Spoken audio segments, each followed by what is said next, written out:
Engineering, तो क्या समझते हैं कि हम लोगों ने इसमें किस चीज़ को या किस टॉपिक को हमने डिस्कस करना है, और पहले आपने क्या चीज़ों को डिस्कस किया था? सर पहले हमने टेक्निक्स पढ़ी थी कि हम किस तरह टेक्निक्स को यूज़ करके हम अपने सॉफ्टवेयर की वेरिफिकेशन कर सकते हैं, किस किस स्टेप से वेरिफिकेशन होती है, फिर उसकी वैलिडेशन के सारे प्रोसेस। हाँ जी, अदील आपको आवाज़ आ रही है हमारी? अदील है, आदिल है, आसिफ है, आवाज़ आ रही है आप लोगों को? चलें, अगर आवाज़ आ रही जी है सर, आ रही है आवाज़।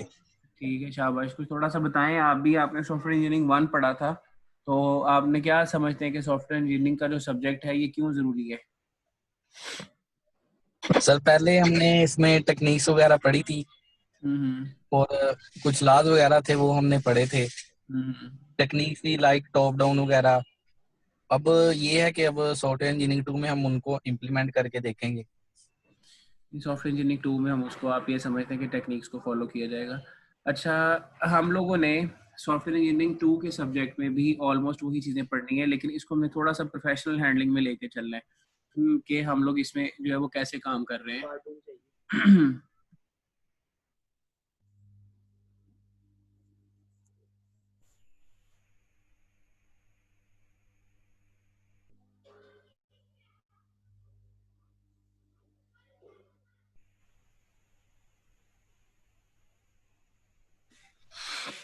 सॉफ्टवेयर इंजीनियरिंग 2 में हम लोग इन चीज़ों को देखेंगे, लाइक आप ये समझ लें, एक सॉफ्टवेयर डेवलपर की नज़र से हम लोगों ने अपने बिजनेस को जो है ना, जब कैसे एक्सटेंड करना है ना, हमने उन चीज़ों के ऊपर फोकस करना है।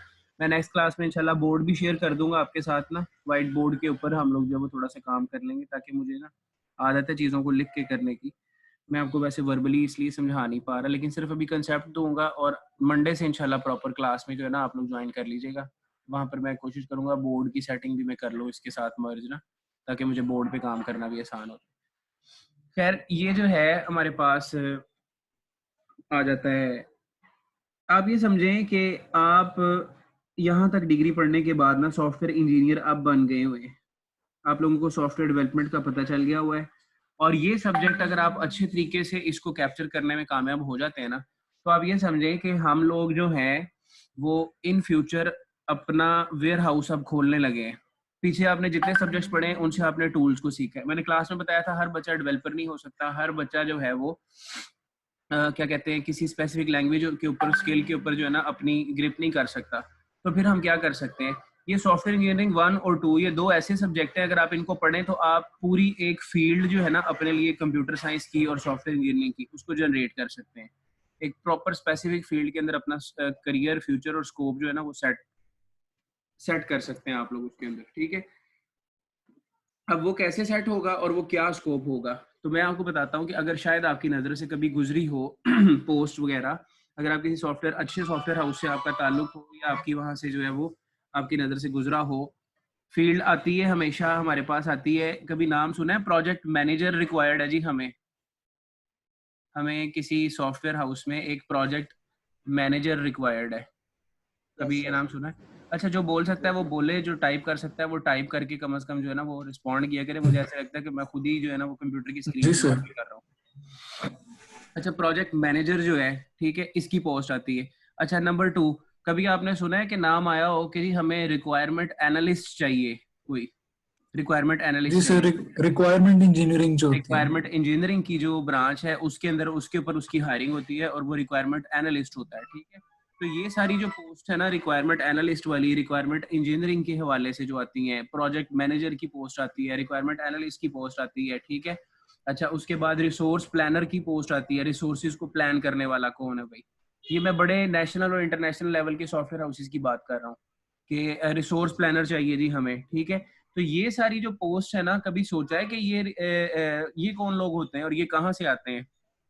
एग्जैक्टली बेसिकली ये लोग जो है ये वो होते हैं जो सॉफ्टवेयर इंजीनियरिंग 1 और 2 के अंदर ही अपना फिर आगे एमफिल भी करते हैं।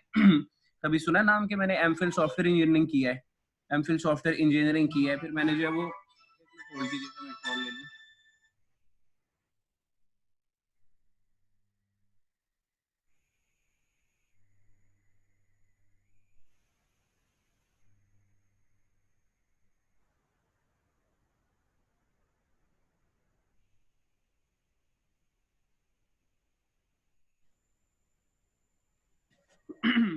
जी सॉरी, मैं अच्छा जो बात कर रहा था, ये जो पोस्ट आती है ना हमारे पास, रिक्वायरमेंट एनालिस्ट की, रिक्वायरमेंट इंजीनियरिंग की, और ये इस हवाले से ये सारी आती हैं सॉफ्टवेयर इंजीनियरिंग से। अगर आप सुने कि जी एमफिल जो है वो कंप्यूटर साइंस में हुआ है, ठीक है, एमफिल आईटी में हुआ है, ठीक है, इसका एक स्पेसिफिक स्कोप है। लेकिन कुछ होते हैं MPhil like MPhil software engineering. अच्छा, हमारे इधर वैसे इसका स्कोप कम है, हमारे तो ये रटलाइजेशन वाला सिस्टम है, और हम सिर्फ रटे की जो है ना वो सारी अभी तक हम लोग पढ़ते आए हैं, और ना हमने अपना करिकुलम आज तक कभी अपडेट किया है। तो मैं इस चीज़ के वैसे ही जो है ना वो थोड़ा सा अगेंस्ट हूँ कि अभी भी हम पुराना वही दोबारा से निज़ाम पढ़ रहे हैं, वाटरफॉल मॉडल पढ़ रहे हैं और वो सारी चीज़ें पढ़ रहे हैं अभी तक, जबकि हम लोग का करिकुलम कितना जो है वो अपडेटेड हो गया, एडवांस हो गया हुआ है। ठीक है, वैलिडेशन और वेरिफिकेशन की टेक्निक्स जो आपने पढ़ी हैं ये अब रही नहीं है, ये चेंज हो गई है। कौन सी चेंज हुई है, ये अगर आप लेटेस्ट सॉफ्टवेयर इंजीनियरिंग 1 का सब्जेक्ट पढ़ते तो आपको उसमें आइडिया हो जाता। लेकिन खैर अभी भी होते हैं, अच्छी यूनिवर्सिटीज में अगर आप जाके पढ़ते हैं तो आपको पता लगेगा कि एमफिल सॉफ्टवेयर इंजीनियरिंग भी होता है कोई चीज़। अच्छा, आपको पता चलेगा कि एमफिल प्रोजेक्ट मैनेजमेंट भी कोई चीज़ होती है। आपको पता चलेगा एमफिल प्रोफेशनल प्रैक्टिसेस भी कोई चीज़ होती है। तो ये सारी वो डिग्रीज हैं जिनको करने के बाद जो मैं नई पोस्ट के नाम ले रहा हूँ, ये 10, 12, 15 ऐसी पोस्टें हैं जो कंप्यूटर साइंस वाला बंदा ही इनको हैंडल कर सकता है। लेकिन बेशक उसको डेवलपमेंट वगैरह नहीं आती तो वो अपने इन सब्जेक्ट्स की बेसिस के ऊपर ये काम कर सकता है। ठीक है, इंशाल्लाह मैं नेक्स्ट क्लास में इसको मजीद एलेबरेट करूंगा कि कैसे पूरी चेन ऑफ कमांड जो है वो वर्किंग करती है, और उसके अंदर जो है हमारे पास किस तरीके से पूरी टीम जो है, हम लोग कहाँ कहाँ पर फिट हो सकते हैं अपने आप को। मैं हमेशा कहता हूँ कि होपलेस नहीं होते हमारी CSIT की फील्ड के अंदर, ये इतनी वास्ट फील्ड है कि ये कहाँ कहाँ पर फिट हो सकती है। हम इसको जो है वो डिस्कस करेंगे हम अपनी नेक्स्ट क्लास में प्रॉपर। सर एक क्वेश्चन था। जी जी बोलें। सर जो डेवऑप्स की फील्ड है वो भी इसी में आती है? किस चीज की फील्ड? डेवऑप्स की, जो डेवलपमेंट ऑपरेशंस होते हैं सर। हाँ जी, डेवऑप्स इंजीनियर होते हैं ना पूरे, डेवऑप्स इंजीनियरिंग की आ जाती है फील्ड, डेवऑप्स वो भी इंजीनियर। सर इसी की मतलब ब्रांच है आगे? अच्छा, मैं आपको बताता हूँ, डेवऑप्स जो होते हैं ना ये काम करते हैं टूल्स और मेथोडोलॉजीज के ऊपर, थ्रू आउट सॉफ्टवेयर डेवलपमेंट के लिए हवाले से ना ये काम करते हैं मेथोडोलॉजीज के ऊपर और टूल्स के ऊपर। ये डेवऑप्स जो होते हैं ना ये कॉम्बिनेशन होता है कि डेवलपमेंट टीम भी होती है इसके अंदर। डेवऑप्स है ना, ये कॉम्बो वर्ड है। इसके अंदर जी जी डेवलपमेंट सर। टीम भी हमारे पास शामिल होती है, जिसके अंदर हमारे पास टेक्निकल टूल्स के स्किल्स वाले जो बंदे होते हैं, PHP के, जावा के और हर किसी एक लैंग्वेजेस के, एक टीम ये होती है। और ऑप्स से मुराद ये होता है कि IT के ऑपरेशंस को जो टीम मैनेज करती है, इसके अंदर आ जाता है हमारा प्रोजेक्ट मैनेजमेंट वाला डिपार्टमेंट सारा आ जाता है। ठीक है, रिसोर्स प्लानिंग वाला सारा डिपार्टमेंट इसके अंदर आ जाता है। ठीक है, तो ये डेवऑप्स की जो टीम है ये वो होती है। इसमें एट सम एक्सटेंट जो है वो सॉफ्टवेयर इंजीनियरिंग वाले डिपार्टमेंट के लोग भी शामिल होते हैं, क्योंकि उनको मिलाकर ही जो ऑपरेशंस वाली टीम है ना वो काम करती है। तो ठीक है, गुड एग्जांपल है ये। अगर आपको डेवऑप्स का आइडिया है, मैंने इसको डिस्कस करना था अपनी क्लासेस में आगे जाके। ये बेसिकली अपने रिसोर्सेज के अंदर रहते हुए, रिसोर्सेज से मुराद ये है कि उनके पास क्या चीज मौजूद है, उनके पास कौन कौन से लोग मौजूद हैं, उनके पास कौन सा क्लाउड सर्वर है, उनके पास कौन से मैनेजमेंट ऑपरेशनल टूल्स और स्किल्स हैं, उनको मैनेज करना और फिर उसके अकॉर्डिंगली अपनी टीम से जो है ना वो डेवलपमेंट करवाना। हमारे यहाँ पे फेलियर की सबसे बड़ी जो रीजन होती है डेवलपर हाउसेज की या सॉफ्टवेयर हाउसेज की, फेलियर की सबसे बड़ी जो रीजन होती है वो ये होती है कि हम लोग without any planning, without any project manager, without any resource planner हम लोग किसी प्रोजेक्ट को शुरू कर लेते हैं, और उसकी वजह से in the end ultimately result हमारे पास क्या आता है कि हम लोग सक्सेसफुली अपने किसी भी सॉफ्टवेयर के गोल को अचीव नहीं कर पाते।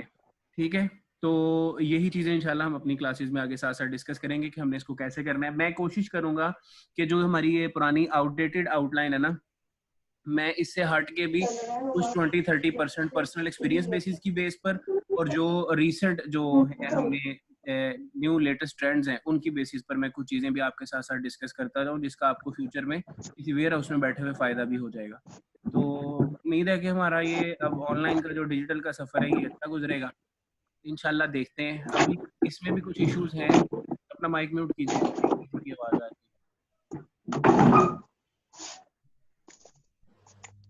है। इसको इंशाल्लाह देखते हैं।